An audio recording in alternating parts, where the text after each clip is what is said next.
네, 안녕하세요. 저는 디지털 헬스케어 파트너스 DHP의 최윤섭 대표입니다. 오늘은 제가 이 디지털 치료제라고 하는 개념에 대해서 여러분들께 설명을 해드리려고 합니다. 아마 이 디지털 치료제라고 하는 표현을 처음 들어보신 분들이 많이 계실 텐데요. 저희 디지털 헬스케어 분야에서 최근에 아주 각광을 받고 있는 뜨거운 주제입니다. 이 디지털 치료제는 한마디로 이 소프트웨어를 이용해서 환자를 치료한다라고 보시면 되는데요. 예를 들어서 이 스마트폰 앱이라든지 뭐 게임이라든지 VR 아니면 이 챗봇 같은 이 소프트웨어를 통해 가지고 이 환자를 치료한다 이렇게 보시면 될 것 같습니다. 저희 디지털 헬스케어 분야에서 최근 몇 년 사이에 나왔던 새로운 개념이고요. 전 세계적으로 아주 큰 투자금과 또 많은 기업들이 이 분야에 뛰어들고 있는 재미있는 주제입니다. 오늘 이 디지털 치료제에 대해 가지고 설명을 드리겠습니다.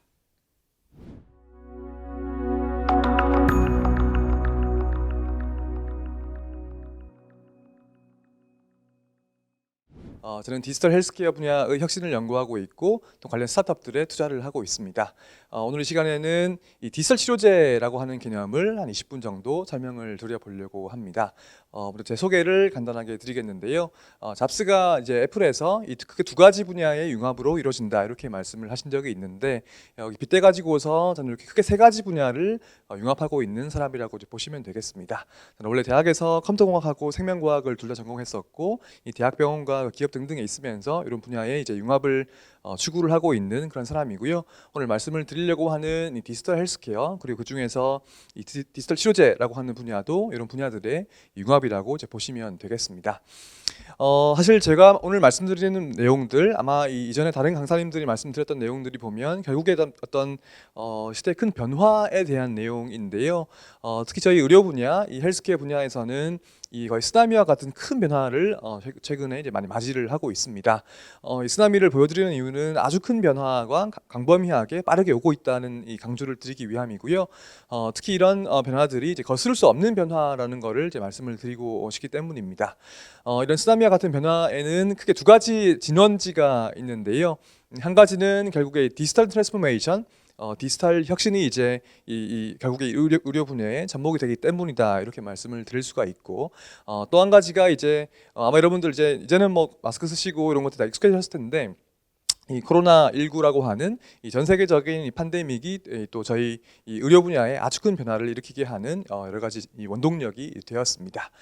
사실은 이제 이 코로나 팬데믹 때문에 저희 분야에서 아예 새롭게 시작되는 경우는 사례들은 별로 없는 것 같습니다. 오늘 말씀드린 디지털 치료제, 여러 가지 IT 기술과의 접목 같은 것들이 과거에도 계속 이제 진행이 되어 왔지만 이 코로나 팬데믹이라고 하는 외부의 큰 충격 때문에 아주 빠른 시간 내에 원래는 몇 년 내에 걸쳐 가지고 일어났어야 할 여러 가지 변화들이 아주 압축적으로 일어났다 이렇게 보시면 될 것 같고요. 그 중에 하나가 이제 아주 중요한 주제가 오늘 말씀드릴 이 디지털 치료제라고 보시면 됩니다. 그래서 이런 지금 우리가 뭐 엔데믹, 뉴노멀 이런 얘기를 많이 하고 있는 그런 상황인데 이런 변화 속에서 되게 많은 이제 위기도 있고 또 기회도 있을 것으로 이제 보고 있습니다. 제가 디지털 치료제라고 하는 개념을 말씀드리기 앞서 가지고 조금 큰 그림을 보여드리고 그 큰 그림에서 저희 디지털 치료제가 어떤 다른 개념과의 관계가 있는지를 말씀을 드려보려고 하는데요. 일단은 건강 관리를 하는 큰 분야가 이제 헬스케어라고 볼 수가 있고, 그 중에서 이제 의료 분야가 부분 집합으로 있습니다. 쉽게 말씀드려가지고 의사분들만 할 수 있는 게 의료 분야이고요. 특히 어떤 뭐 제품이나 서비스를 만들었을 때 이 인허가를 받아야 되고 규제를 받는 분야가 이 의료 분야라고 보시면 되겠습니다. 그리고 이 헬스케어 중에서 디지털 기술을 활용하는 것들. 예를 들면 뭐 스마트폰을 쓴다든지 산물 인터넷, VR, 뭐 인공지능, 블록체인, AR, VR 이런 기술을 써가지고서 건강 관리를 하게 되면은 디지털 헬스케어라고 부를 수가 있고 특히 의료와 겹치는 부분도 있고 이제 안 겹치는 부분도 있습니다. 그리고 디지털 기술 중에서 모바일 기술을 활용하게 되면 모바일 헬스케어 이렇게 부릅니다. 그리고 저희 디지털 헬스케어 분야에서는 요즘에 아주 주목을 많이 받는 세 가지 정도의 이제 분야가 있는데요. 첫 번째가 의료 인공지능, 그 의료 분야에 인공지능을 활용하는 분야가 있고 또 한 가지가 특히 팬데믹에서 많은 주목을 받았던 이 원격 의료, 원격 진료라는 분야가 있고요. 그리고 마지막으로 오늘 말씀드리려고 하는 이 디지털 치료제라고 하는 새로운 개념이 있습니다. 그래서 이런 큰 이 범주의 여러 개념들의 관계 하에서 오늘 제가 디지털 치료제라는 개념들을 설명드린다고 이제 보시면 되겠습니다. 아마 강의를 들으시는 분들은 제가 일반인 비전문가 분들이 많다고 제가 들었는데요. 아마 디지털 치료제라고 하는 개념을 처음 들어보시는 분들이 많이 계실 겁니다. 저희 분야에서는 지금 너무너무 핫한 주제여서 아마 익히 들어보시는 분들이 계시긴 할 텐데요. 이 분야를 영어로 하게 되면은 이 디지털 세라피틱스라고 부릅니다. 그리고 한글로 하게 되면 디지털 치료제라고 하거나 혹은 디지털 치료 기기라고 명명을 하게 됩니다. 그래서 업계에서는 디지털 치료제라고 하면 보통 통용이 되고요. 그리고 공식적으로 우리 식약처나 심평원 같은 정부 기관에서는 이 디지털 치료 기기라고 하는 명칭을 쓰고 있습니다. 그리고 영어로 했을 때 줄임말로 하게 되면 DTX라고 하게 되는데요. D와 T는 대문자로 쓰고 또 X는 소문자로 쓴다. 이렇게 보시면 될 것 같습니다. 그래서 이런 용어 중에 하나로 이제 이 불리는 분야에 대해 설명을 제가 드릴 텐데요. 사실 치료제, 디지털 치료제라고 하니까 이걸 약으로 생각을 하시기가 쉽습니다만은 더 정확하게 말씀을 드리면 의료기기의 일종이라고 이제 보시면 됩니다. 여러분 의료기기라고 이런 말을 들으시면 보통 어떤 게 떠오르십니까? 아마 뭐 엑스레이 기기라든지 뭐 체온계나 뭐 혈당계 이런 게 이렇게 떠오르실 텐데 과거에는 의료기기가 보통 하드웨어를 기반으로 했습니다. 근데 지금은 우리가 이제 이런 디지털 헬스케어 IT 기술과의 접목 같은 것들이 진행이 되게 되면서 최근에는 소프트웨어로만 구성이 되어 있는 의료기기로 그 의료기기 범주가 이제 확장이 되게 되었습니다. 그 중에 대표적인 것이 오늘 말씀을 드리는 이 디지털 치료제라고 보시면 되는데요. 개념이 어떤 거냐고 하면 이 소프트웨어로 구성되는 이제 의료기기인데 환자의 질병을 예방 관리 혹은 치료하는 목적을 가지고 있다 이렇게 보시면 되겠습니다. 예를 들어서 오늘 제가 예시를 몇 가지 보여드리겠습니다만은 주로 이제 스마트폰 애플리케이션이고요. 그리고 뭐 게임도 있고 아니면 VR도 있고 인공지능 챗봇 같은 형태를 띠고 있어가지고 그런 프로그램, 그런 소프트웨어를 쓰시게 되면은 이제 질병을 치료할 수 있다 이렇게 되게 됩니다. 보통은 이제 의사분들의 처방을 받아가지고 환자에게 전달이 되게 되고요. 또 이게 의료기기이기 때문에 당연하게도 이게 그 효과라든지 뭐 이 어떤 질병을 치료하는 목적을 가지고 있다든지 이걸 쓰면 어떤 위험도 리스크가 있다든지 하는 것들을 증명하기 위해서는 임상 시험을 당연히 해야 되고요. 그리고 식약처나 미국의 FDA 같은 규제 기관의 인허가를 받아야지만 이제 환자에게 쓸 수 있습니다. 사실 한국에서는 이제 식약처에서 지난 2020년도 8월달에 식약처에서 가이드라인 나오면서 이 디지털 치료제, 디지털 치료 기기가 무엇인지를 정의를 했습니다. 저도 같이 참여해서 같이 만드는 가이드라인인데요.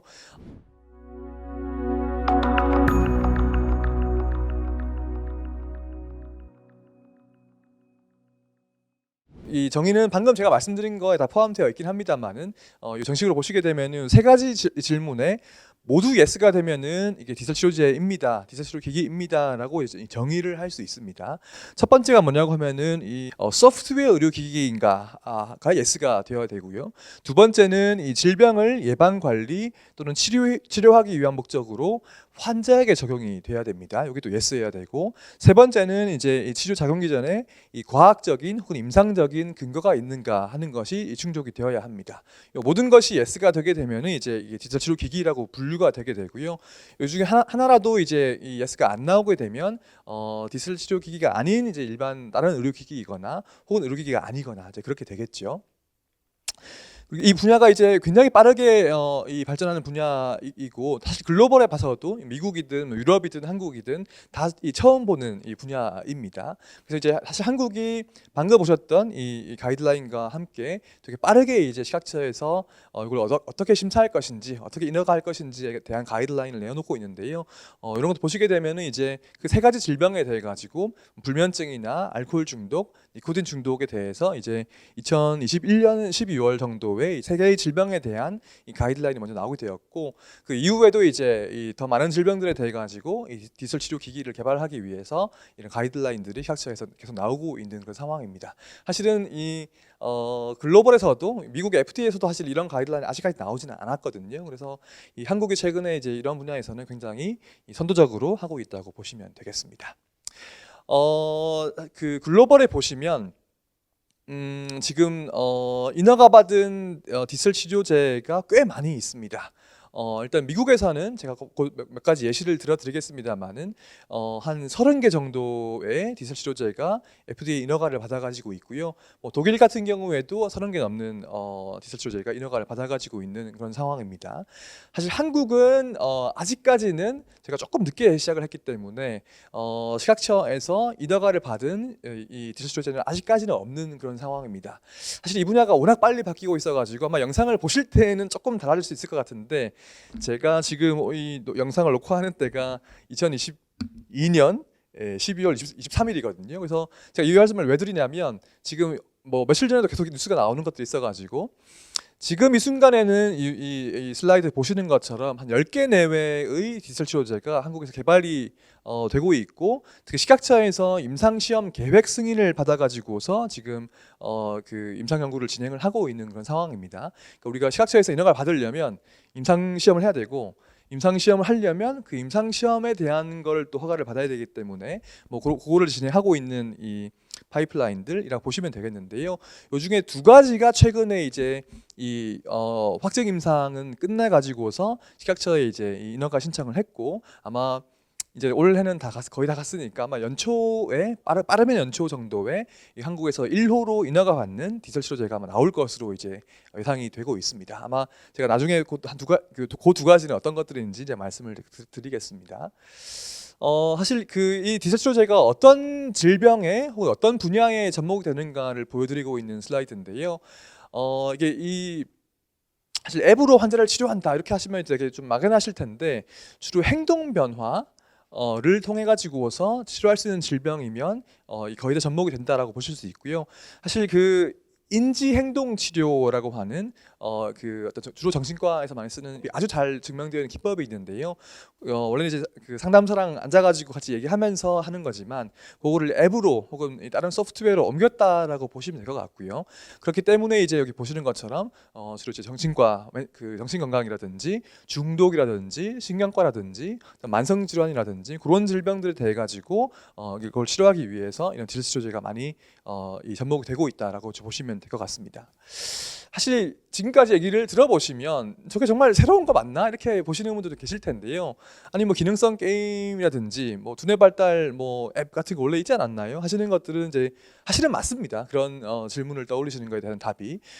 네, 그럼에도 불구하고 왜 지금에 와서 우리가 이런 디지털 치료제라고 하는 이름도 따로 붙이고 우리가 막 이런 그 주목을 많이 받고 있냐 하게 되면, 사실은 이게 원래 그 존재하지 않았던 개념은 아닙니다만은 의학적인 분야의 발전들, 어떤 규제적인 발전들, 그리고 이 산업적인 발전들이 동시에 다 일어나게 되면서, 이제는 우리가 이걸 분야를 이 따로 하나의 독립적인 분야로 따로 떼어놓지 않고서는 안 되겠다라고 하는 어떤 임계점에 이르렀다, 이렇게 이제 보시면 될 것 같습니다. 전 세계에서 디지털 치료제가 인허가를 받아가지고 있다는 말씀을 드렸는데요. 제가 오늘 좀 모두 다 말씀드리기는 어렵지만은 오직 몇 가지 중요한 것들은 제가 한번 예시로 말씀을 드려보겠습니다.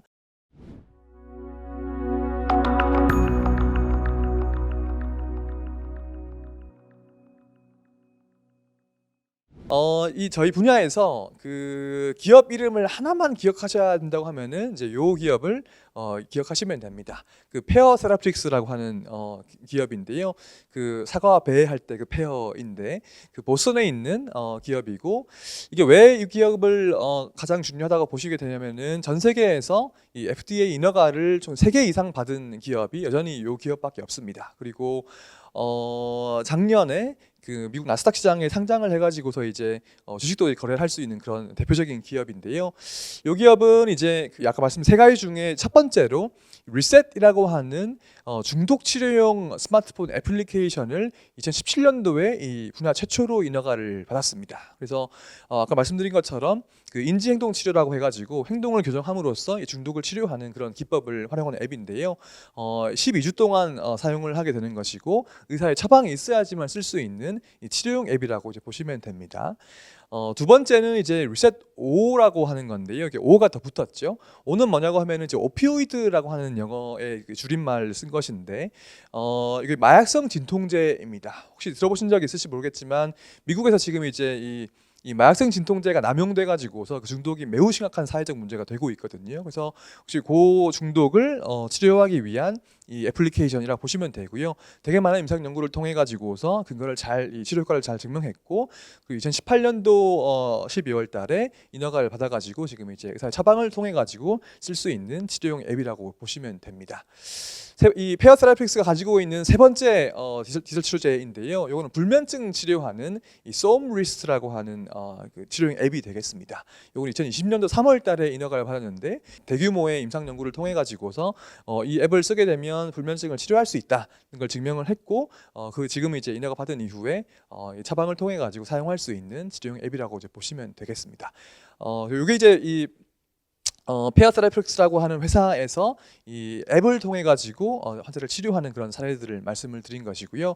두 번째로 유명한 기업은 요 알킬리 인터랙티브라고 하는 역시 보스턴에 있는 기업인데요. 이 기업도 최근에 이제 저희 분야에서 두 번째로 상장을 해가지고 역시 이 나스닥 시장에 이제 거래되고 있는 그런 기업인데요.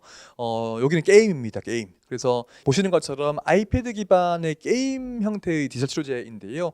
그 레이싱 게임 하는 것처럼 외계인을 아이패드 흔들면서 조종을 하는 그런 게임인데, 이 게임을 하게 되면은 그 우리 이제 소아 환자들 ADHD 집중력 장애를 치료할 수 있다는 걸 증명을 해가지고서 2020년에 인허가를 받았고, 지금 처방을 통해 가지고 사용할 수 있는 치료용 이 게임이라고 보시면 됩니다. 그래서 지금 전 세계에서 최초로 처방을 받아서 사용하는 치료용 게임이다, 이렇게 이제 주장을 하고 있죠. 그래서 하나의 굉장히 유명한 예시이고요.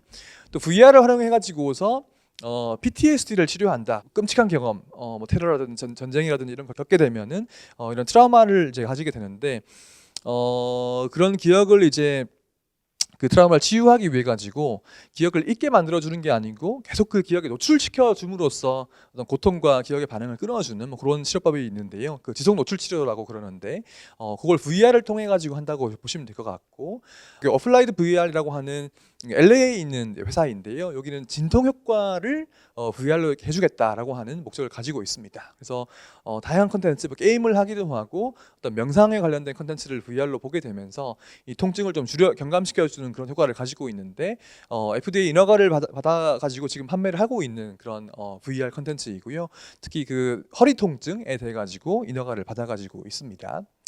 그리고 이건 챗봇입니다. 아마 조금 연배가 있으신 분들은 그 심심이를 아마 아실 테고, 젊으신 분들은 요즘에 이루다 같은 챗봇을 아마 아실 텐데, 그런 인공지능과 채팅을 하는 방식으로 이 질병을 치료하는 그런 케이스라고 이제 보시면 되겠습니다. 이거는 스탠포드 대학에서 나온 그 워봇이라고 하는 챗봇 만드는 기업인데요. 뭐 우울증이라든지 아니면 뭐 중독이라든지 그런 것들을 인공지능과 대화를 하게 되면서 치료하는 그런 목적을 가지고 있습니다. 해외에서의 예시였고요. 이게 이제 아까 제가 말씀드렸던 한국에서 지금 이 확정 임상을 끝내 가지고 식약처에 그 인허가 해주세요 하고 신청을 한 곳이 두 군데 있다고 말씀을 드렸는데, 하나가 에임메드라고 하는 회사이고요. 두 번째가 웰트라고 하는 회사여서 두 회사 모두 이제 불면증을 치료하기 위한 그 애플리케이션을 개발했고, 이제 아마도 저희 업계에서 예상을 하기로는 이제 내년 초 2023년 초 정도에 한국에서 최초로 인허가를 요 두 개 중에 하나 혹은 두 개가 동시에 인허가를 받을 것으로 지금 예상을 하고 있다고 이제 보시면 되겠습니다. 아마 내년에는 그 비급여로 해서 일반 환자들이 불면증이 있으시면 이걸 처방받아 가지고 쓰실 수 있지 않을까 하는 예상을 해볼 수 있을 것 같습니다.